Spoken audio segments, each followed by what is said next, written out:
Olha aí, vou hoje falar um pouquinho nesse conteúdo sobre a restituição. É ano de restituição. Não olha para fora. Olha para o reino, porque esse é o desejo de Deus. Ele vai restituir áreas da nossa vida. Situações que de repente ao longo de alguns anos, essas situações vão mudar, porque foi um ano determinado por Ele. É assim que funciona. Legal? Então fica animado. Tenha expectativa em alta, porque Deus fará. Hoje eu quero trazer lembra que a gente está falando sobre 4 passos? Estou usando o texto base, vamos chegar lá. 9, Zacarias, no verso número 12, o pastor Carlinhos, na quinta-feira, deu uma contribuição fantástica, falando sobre os outros versículos. Mas aqui está dizendo, retornem à fortaleza de segurança, vocês que estão presos, de quê? De esperança, e hoje Deus declara que eu vou restaurar, ou restituir em dobro. Gostei disso aí, a antiga prosperidade. Porque Deus, Ele quando vem, cara, Ele faz muito além do que a gente possa pensar ou imaginar, não é isso? Não é legal? Então, eu tinha dito isso, que restituição está muito longe de ser só um fato isolado de um desejo que Deus faça, né? Perdão. Mas olha, gente, depende do nosso posicionamento, isso é super importante. Não é só a vontade de Deus nesse comando. Porque está escrito retornar é a nossa parte. Eu já venho batendo nessa tecla, mas é bom para que isso fique bem estabelecido no nosso coração, certo? Então retornar, olha lá, dentro do contexto aí, é voltar a estar no caminho da vontade de Deus. Você não faz ideia do número de pessoas que começam a andar, estão na vontade de Deus e daqui a pouco se desviam. Entram para alguma área da sua vida que está fora da vontade de Deus. Aí você me pergunta, pastor, o que é estar fora da vontade de Deus? Estar fora da vontade de Deus é estar fora do que está escrito. Simples assim. Pastor, mas como é que eu conheço a vontade de Deus? Lê a Bíblia. Então você vai ler a palavra dEle, você vai ler a vontade dEle para a sua vida e para a minha. Isso é importante entender. Simples assim. Ok? E aí, a gente tinha falado que ser restituído depende aí de 4 passos da nossa parte. Falei do primeiro. Abrir os olhos para a possibilidade de estar vivendo com perdas. Falamos aí domingo passado sobre conhecer o direito, a herança da nova criatura em Cristo Jesus, é super importante. E hoje, eu quero te falar nessa manhã, você que está nos assistindo, eu me lembrei disso, o pessoal aqui um pouco mais antigo sabe disso. Antigamente, as mães davam algo para as crianças, e as crianças detestavam quando tomavam, mas era saúde pura, né? Alguém lembra aí do óleo de fígado de bacalhau ou não? Você lembra? A mãe já vinha com aquela colher, você já estava do outro lado do portão, não é não? Rapaz, óleo de fígado de bacalhau. Então é exatamente isso que eu quero falar com você. Por favor, fechem as portas para ninguém correr aí. Porque esse óleo de fígado é bom. Ok? Presta atenção, gente. É bom. A nossa carne não entende. Olha só, é bom. Terceiro passo da nossa parte é esse aí, ó. Eu preciso fechar as brechas da legalidade que traz prejuízos e perdas. Você sabe, o céu não pode fazer nada em relação às minhas condutas, porque sou eu que escolho as minhas condutas. Isso já começou em Gênesis capítulo 3, quando Deus falou, não come desse fruto. Aí a Eva e o Adão comeram do fruto, fizeram uma escolha. Os prejuízos e as perdas começaram.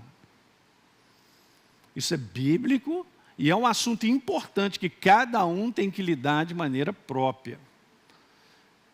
E a gente entende porque a gente caminha com Deus, a gente tem o Espírito dele e o Espírito nos guia a toda a verdade. Então a verdade é uma iluminação de coisas que muitas vezes nós estamos vivendo, mas nós estamos dando brecha para os prejuízos e perdas. Quem está entendendo aí? Pois é, ninguém dá amém porque o óleo de fígado de bacalhau não é gostoso. Mas ele é bênção para você. É bênção para mim também. Então olha só, vou te mostrar uma passagem da qual o Espírito Santo me falou. A gente vai comentar um pouquinho nessa manhã e vamos seguindo. Josué capítulo 7, quando Deus falou para ele, cara, entra nessa terra que eu sou contigo, ser forte e corajoso, porque eu vou te dar toda essa terra. E é verdade. E eles partiram para cima, Josué e o seu povo entrando na terra prometida. Logo na primeira cidade, que era Jericó, uma cidade cheia de muralhas, um milagre tremendo que Deus deu direção para que o povo fizesse o comando que Deus havia ordenado. E eles fizeram, as muralhas caíram e eles tomaram posse da cidade. Só que Deus havia dito para que eles não tomassem nada de valor para eles. Deus também havia dito isso. Só que alguém foi lá e recolheu isso. De maneira imprópria, roubou, não falou nada para ninguém, na falsidade, na escuridão. E aí veja o que acontece. E aí de repente está lá escrito, Israel errou. Opa, peraí. Então desconsideraram a voz de Deus num comando que ele havia dado. E veja só o que Deus coloca. Quebraram a minha aliança, aquilo que eu havia ordenado, pois tomaram das coisas condenadas, furtaram, mentiram. Gente, deixa eu te falar uma coisa. Roubo vem sempre acompanhado de mentira. As pessoas podem não saber, ninguém está sabendo. A pessoa pode viver assim anos, mas nada esconde do mundo do Espírito. Deus está vendo tudo. As portas de legalidade são tremendas.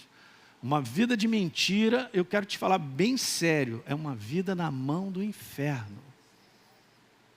E não vem dizer para mim que eu sou da igreja, eu sou nova criatura, porque não vai dar certo. O que é legal é que Deus transformou a mim e a você numa nova natureza, para que a gente não viva mais a prática de uma velha natureza, perdida e condenada. O problema não é errar, é continuar errando, sem transformação, sem mudança. Alguém está pegando isso nessa manhã? Esses são caminhos perigosos, cara.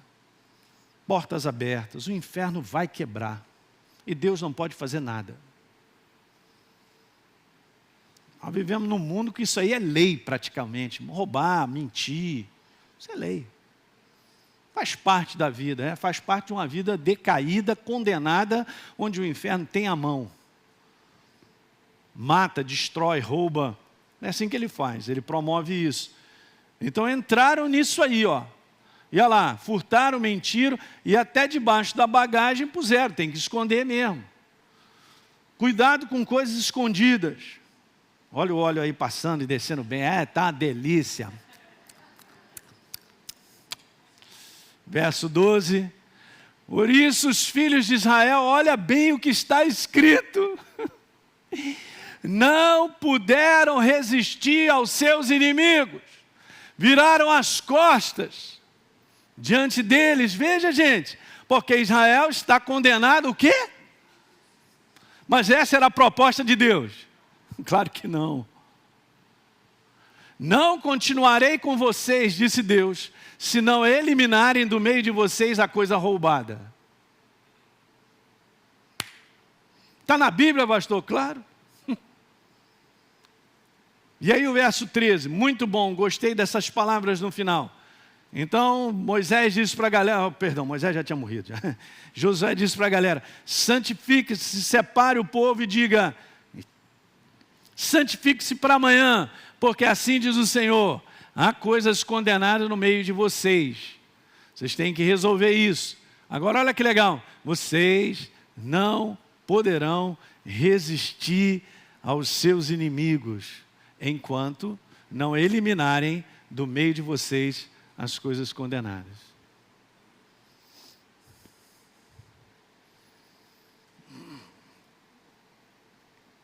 Essa passagem, gente, ela é excelente para provar a mim e a você sobre portas de legalidade, brechas de legalidade que nós damos ao inferno para destruir, para quebrar a nossa vida, com perdas e prejuízos. Você está pegando nessa manhã, não está? Muito legal. Olha o finalzinho do verso 13 na Bíblia Viva. Não poderemos vencer os inimigos enquanto esse erro, esse pecado, Deus havia dito algo e alguém fez completamente ao contrário. Não for enfrentado e resolvido. Escuta, deixa eu te falar. Tem coisas, não tem esse negócio com Deus, da gente pegar e varrer e botar debaixo do capete. Não tem. Alguém está pegando o que eu estou dizendo? Quando a consciência vem, você tem que resolver isso de maneira própria. Eu vou te dizer algumas coisas que são importantes. Vencer o inimigo não é uma questão de só colocar em prática o meu direito. Eu sou nova criatura. Em nome de Jesus eu tenho autoridade. Beleza, mas é importante eu entender também que eu preciso colocar em prática o meu dever. Então, esse equilíbrio é super importante. A tua força, preste bem atenção, a tua força está mais no dever do que no teu direito. Eu diria até que o direito é uma consequência da aplicação do dever.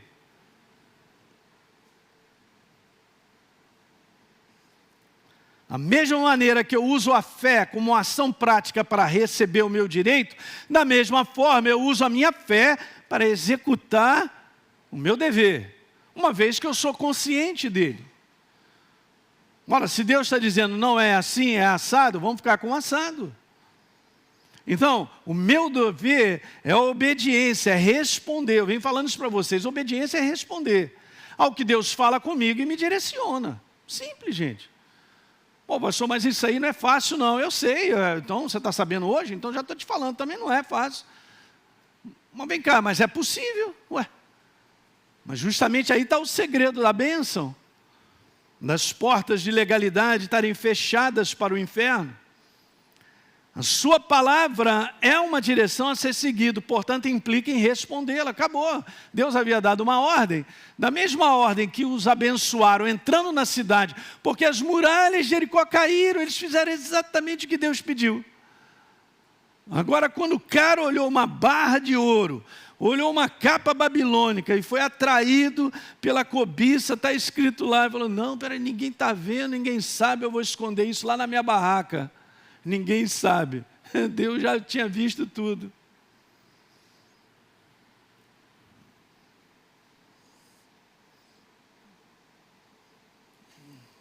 Que óleo de fígado de bacalhau bom.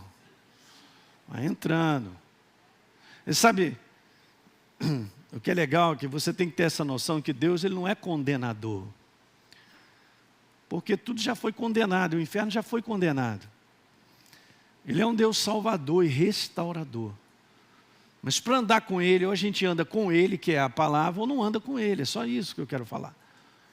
Então, quando nós temos consciência de coisas na nossa vida, que estão nesse nível, dando legalidade para ser quebrado, nós temos que fechar essa porta, gente.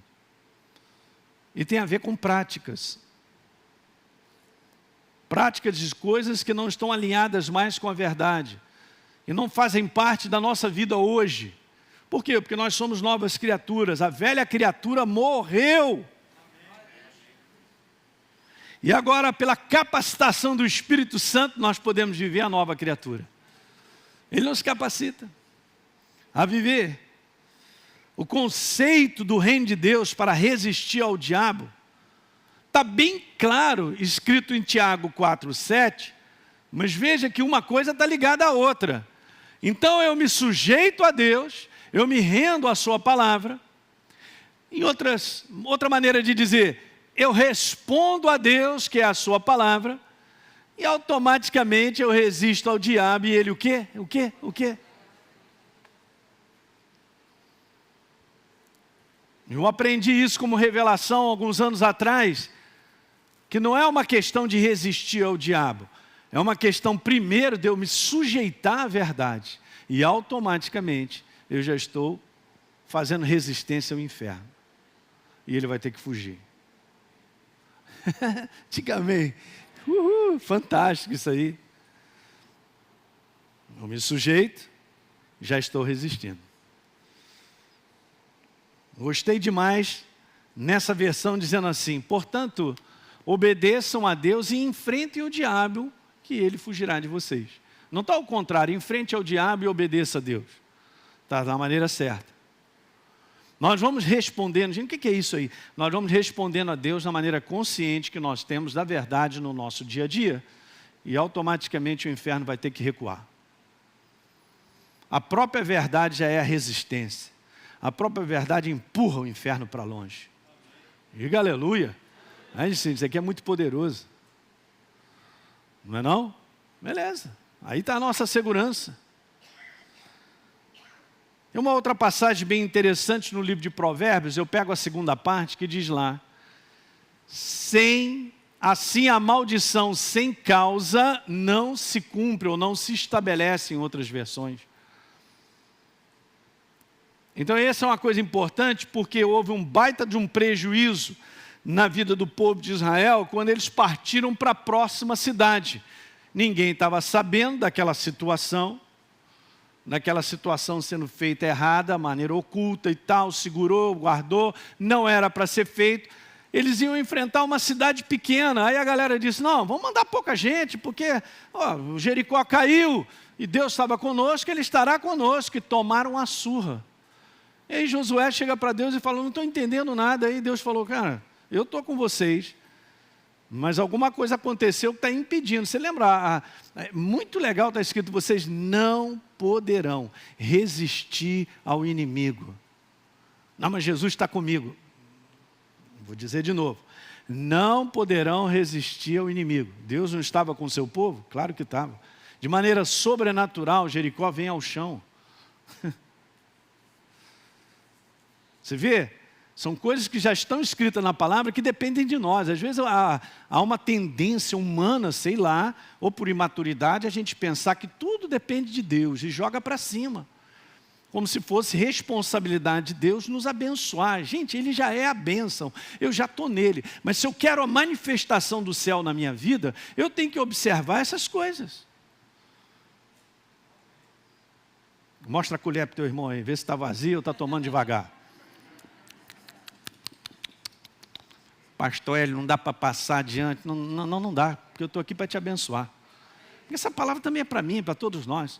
Você tem que avaliar a tua vida todo dia. Porque se você tem o Espírito Santo, eu acredito, você tem consciência. Você tem consciência do que é certo e o que é errado. O que te incomoda e o que não te incomoda. Geralmente quando a gente está debaixo da vontade de Deus, há um sinal verde, há um descanso, há uma paz grande. Mas de repente, eu estou fora da vontade de Deus, que eu estou tentando outra coisa e tal, beleza. Às vezes não é uma prática dessa de roubar, de ficar mentindo ou qualquer outra coisa, de adulterar, sabe, fazer sexo aí à vontade, não está nem aí e tal, porque isso tudo está na Bíblia, hein? Mas, às vezes são outras coisas, mas são outras coisas que incomodam. A Bíblia declara que Deus, Ele é tremendo. Gente, está escrito, Deus é santo. Ele é perfeito. Ele não espera que eu ande com Ele na perfeição. Mas o que Ele espera é que eu caminhando com Ele seja aperfeiçoado. Ser aperfeiçoado é errar e aprender com seus erros e não cometê-los mais. É simples. Mas a força da nossa carnalidade, desse homem exterior, é muito grande. Então a gente acha que a gente pode viver como a gente pensa. Não é bem assim. E não é mesmo. Eu tenho uma nova natureza, você também, levanta a tua mão. Você tem que ser governado por essa nova natureza. Pastor, mas ninguém está tomando esse caminho. Você não é ninguém.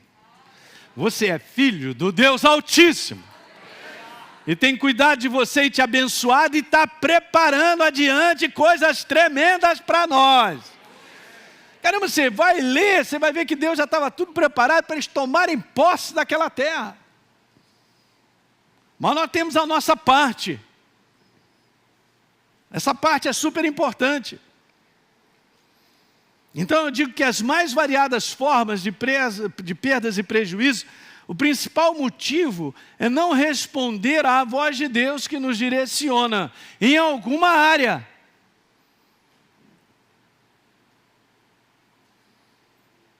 Pastor, quando eu vi, saiu ali uma mentirinha. Não dá certo. Você tem que avaliar isso, porque se eu estou debaixo de uma prática de mentira, eu estou na mão das trevas, porque ele é o pai da mentira. eu tenho portas abertas, eu dou oportunidade para ele quebrar a minha vida. Eu tenho uma noção tão clara sobre isso, e o Espírito Santo há alguns anos falando para mim, que ele falou algo que me surpreendeu, que não é só a minha vida. Eu abro as portas para ele quebrar a minha casa, porque eu sou porta de legalidade da minha casa. Se as minhas portas, eu pessoalmente, na maneira como eu vivo, elas estiverem abertas para o inferno, ele tem legalidade de quebrar a vida dos meus filhos, família, em várias situações. Alguém está entendendo? E obviamente nem tudo que acontece, ou na minha vida, ou na vida dos filhos, tem a ver com portas abertas. Eu estou ensinando coisas que são importantes nós verificarmos. A palavra declara lá, não tem maldição, perdas e prejuízos instaladas sem uma causa. E nada maior do que o Espírito Santo em mim para revelar e mostrar. Ele faz isso. A gente ainda continua fazendo aquela oração lá do Salmo 139, Senhor, sonda o meu coração, vê se há em mim algum caminho mau. Pastor, nunca fiz essa oração. Pois é, porque ela é dura, né? Porque Deus está querendo endireitar coisas. Eu vou te falar uma coisa, o melhor de Deus tem um preço a pagar. Se você estiver disposto a pagar, você vai ver o melhor de Deus. É assim mesmo, eu também. Todos nós. E a gente vai nessa direção. Não tem besteirinha de uma mentira aqui, outra ali. Nem não. Já era. Está na mão das trevas. Você fica sem autoridade. Você fica sem poder. Não tem você, não tem carga. Então a gente fica iludido com coisas, achando que, quando na verdade eu tenho portas abertas. O pastor Teixeira leu aqui, na quinta-feira, aquilo que eu também já havia falado. Olha, vocês deem ouvidos à minha voz, tá legal? Olha só, andem em todo o caminho, que eu estou dizendo para vocês, para que tudo vá bem. Olha aí, tudo vá bem, ó, esse é o coração dele, ele sabe disso. Mas aí o que a galera fez? Andaram nos seus próprios conselhos, naquilo que acha e que pensa. Andaram para trás e não para frente. Olha aí, fala para mim. Bem, não tem progresso nenhum, não tem crescimento, não tem prosperidade, não tem poder nisso. É simples, gente, que eu quero te falar. Mas quando há alguma coisa que a gente sabe que tem uma causa que libera uma porta de legalidade para perdas e prejuízos, a coisa mais importante é uma palavrinha chamada arrependimento.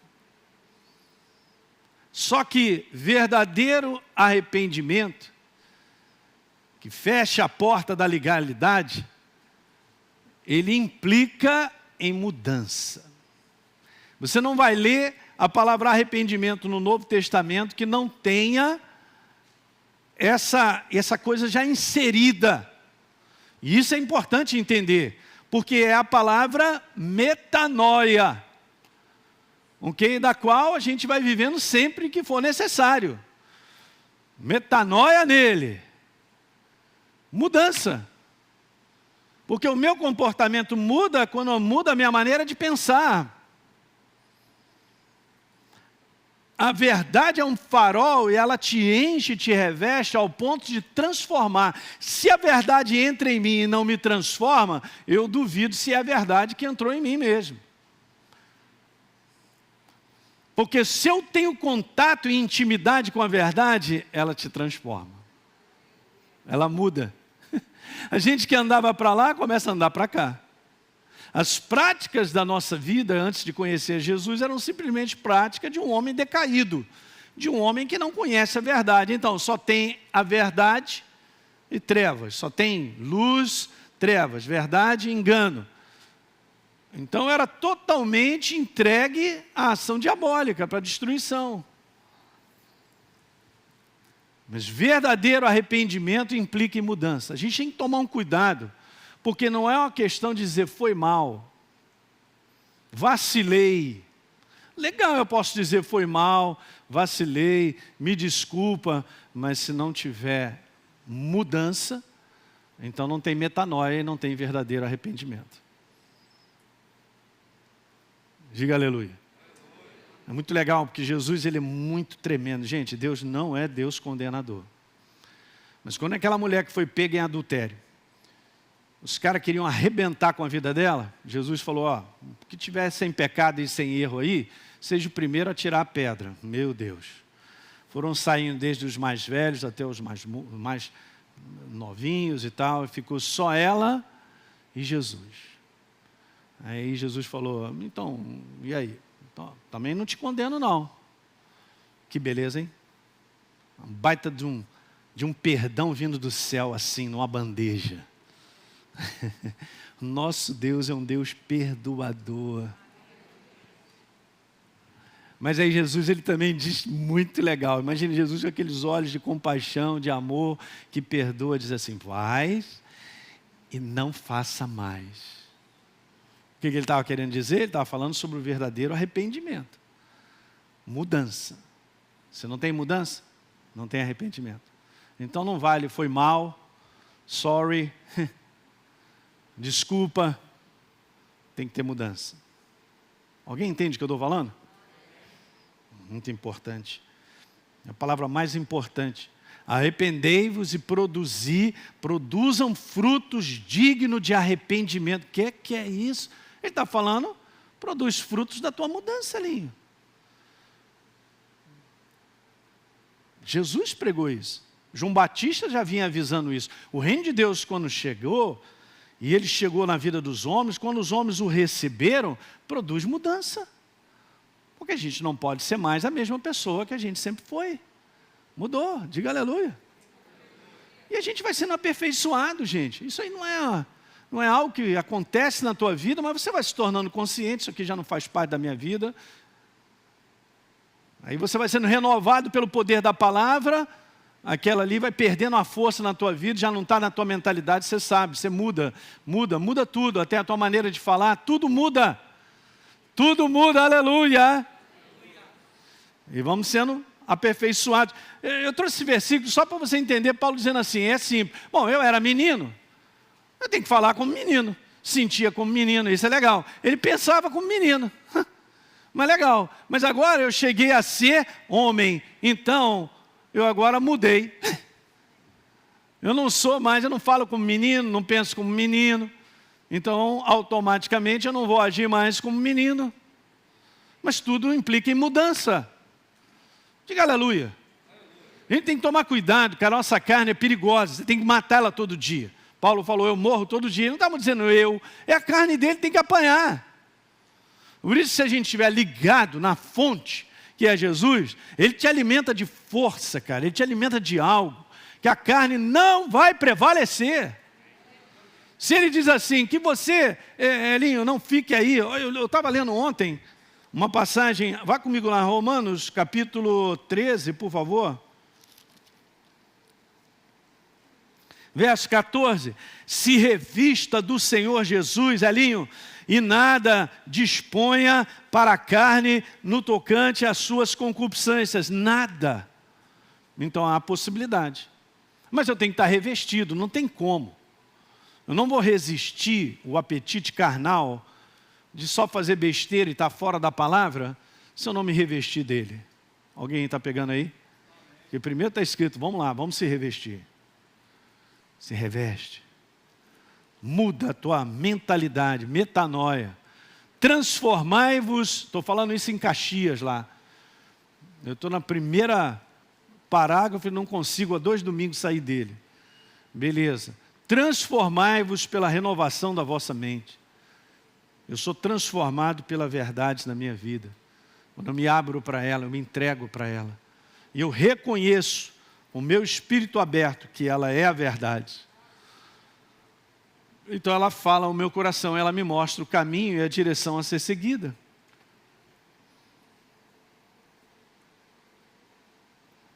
Não há verdadeiro arrependimento. Estou voltando a repetir, hein, gente. Sem mudança. E o ponto mais importante nessa questão aí, de brechas, que Paulo cita isso em Efésios capítulo 4, ele diz lá, Elinho, não deixe nenhum espaço, cara, ou ponto de apoio para o diabo. Na Bíblia Amplificada está assim, não é legal? Não dá um ponto de apoio para ele não, cara, não dá um espaço. Não dê nenhuma oportunidade para ele. Então, da forma como Adão e Eva deram uma oportunidade, caíram. E a Bíblia declara, aquele que está de pé, cuidado para que não caia. Gente, isso não é para viver uma vida tensa. Ai, meu Deus. Eu vou me amarrar no poste. Eu vou ficar com um esparadrapo na boca e outro no zóio para não ver também. Mas quem anda com Deus, você tem um espírito em alto, você percebe que determinadas coisas são ciladas. São determinadas tentações carnais que vão trazer altos prejuízos para a nossa vida. Segue adiante, cara. Anda com Ele. Graças a Deus Ele está em mim e você. Nós somos dele. E é legal porque aqui, se você for estudar o capítulo 4, você vai ver Paulo dizendo lá no verso 21, Elinho, morreu, cara, esse é o teu negócio de você viver pelo que você acha, você pensa. Você pode ir lá comigo rapidinho? Efésios capítulo 4, no verso 21. Rapaz, é uma manhã sem amém, sem glória a Deus. Verso 17, por isso eu te digo, Elinho, não mais ande como você vivia antes, na vaidade do seu próprio pensamento, obscurecido de verdade. Olha aí. Insensível, entregue à dissolução. Olha que legal, no sentido quanto ao trato passado, já estou no 22. Elinho, joga fora o velho homem. O velho homem morreu, gente. Aleluia! Morreu o velho homem. Ele vai se corrompendo segundo a sua concupiscência, a concupiscência do engano. Mas olha de novo, mesmo versículo que a gente leu. Mas se renove no espírito do teu entendimento, da sua mentalidade. Verso 24. Se revista do novo homem, criado segundo Deus, em justiça e retidão, procedentes da verdade. Aleluia. Aí sabe o que acontece? Paulo começa a dizer e dando exemplos simples. Vamos lá. Aquele que mentia, arrependimento, mudança, metanoia, transformai-vos. Não é mais aquilo que eu acho que eu penso, ou como eu tenho que viver carnalmente. Olha só, por isso, deixando a mentira, fale cada um a verdade com o seu próximo.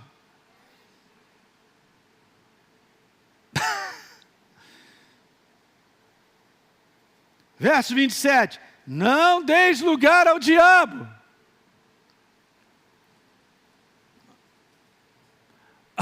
O próximo, aquele que roubava, não roube mais.